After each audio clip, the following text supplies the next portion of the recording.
প্রার্থীর কর্মীরা এভাবে আপনাদেরকে বৃদ্ধাঙ্গুলি দেখায়, আপনারা কিছু করতে পারেন না। আমি কাউকে বৃদ্ধাঙ্গুলি দেখাই নাই। দুটো চিঠি আপনাদেরকে আমি পড়ে শোনালাম, দুটোতেই দাবি করা হচ্ছে আমি বৃদ্ধাঙ্গুলি দেখিয়েছি। এটা সর্বৈব মিথ্যা। 17 তারিখ ইসলামাবাদে যে ঘটনাটি ঘটেছে সেখানে আমরা কোনো জনসভা করি নাই। এটা একটা ছোট উঠান বৈঠক ছিল, কিন্তু আপনাদের সবার দোয়ায় আমার ছোট্ট উঠান বৈঠকে 400-500 লোক হয়ে যায়। এটা আল্লাহর রহমত, আল্লাহর মেহেরবানি, আপনাদের সবার দোয়া। আমি মাইক ব্যবহার করি না, আমি হ্যান্ড মাইক ব্যবহার করি। আমি স্টেজ বলতে একটা চেয়ার ছিল দুটা, আর দুপাশে আমার জন্য একটা চেয়ার, আর দুপাশে দুটো চেয়ার ছিল, আর সব সামনে প্লাস্টিকের চেয়ারে মানুষ বসা ছিল, দাঁড়ানোও ছিল। এর মধ্যে যখন ম্যাজিস্ট্রেট সাহেব আসেন, তিনি এসে পুলিশ নিয়ে প্রথমে ভেতরে ঢোকেন, উঠানের ভেতরে আসেন। আসার পরে আমি দেখতে পাচ্ছিলাম আমার লোকজনও তাকাচ্ছিল, মানে আমার যারা ভোটার তারাও তাকাচ্ছিল।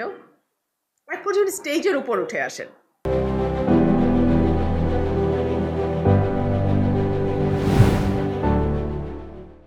আমার একটা চেয়ার ওই মঞ্চে, আমি দাঁড়ানো, উনি ওখানে উঠে আসেন।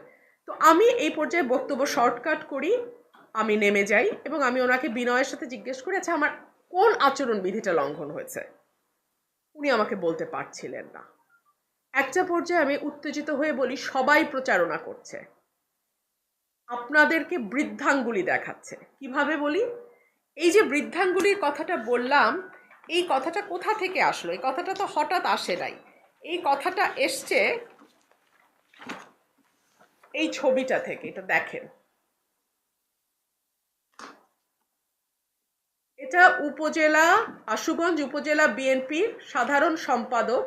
তিনি বলছেন যে রিটার্নিং অফিসারের কাছে রুমিন ফারহানার দেয়া অভিযোগকে বৃদ্ধাঙ্গুলি দেখালেন উপজেলা বিএনপির সাধারণ সম্পাদক হাবিবুর রহমান। এটা ব্রাহ্মণবাড়িয়া নিউজে বড় করে গেছে। আমি সেটা ওনাকে দেখিয়েছি যে মানুষ অন্য প্রার্থীর কর্মীরা এভাবে আপনাদেরকে বৃদ্ধাঙ্গুলি দেখায়, আপনারা কিছু করতে পারেন না। এটাই আমি বলেছি।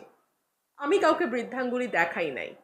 অর্থাৎ চিন্তা করে দেখুন, সরকারি চিঠি, দুটো চিঠি আপনাদেরকে আমি পড়ে শোনালাম, দুটোতেই দাবি করা হচ্ছে আমি বৃদ্ধাঙ্গুলি দেখিয়েছি। এটা সর্বৈব মিথ্যা। আমি ম্যাজিস্ট্রেটকে বলেছি যে অন্য প্রার্থীর কর্মী সমর্থকরা এই যে বৃদ্ধাঙ্গুলি দেখায়। আপনারা একটু দয়া করে এটা দেখুন, সবাই দেখুন, ছবিটা নিন। এটা নিউজও হয়েছে, এটার বড় হচ্ছে এই যে দেখেন।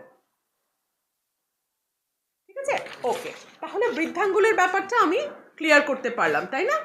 আচ্ছা, এবং এই যে প্রশাসন সেখানে উপস্থিত ছিল। হাবিব সাহেব যখন বৃদ্ধাঙ্গুলি দেখান তখন প্রশাসন এখানে উপস্থিত, কিচ্ছু করে নাই।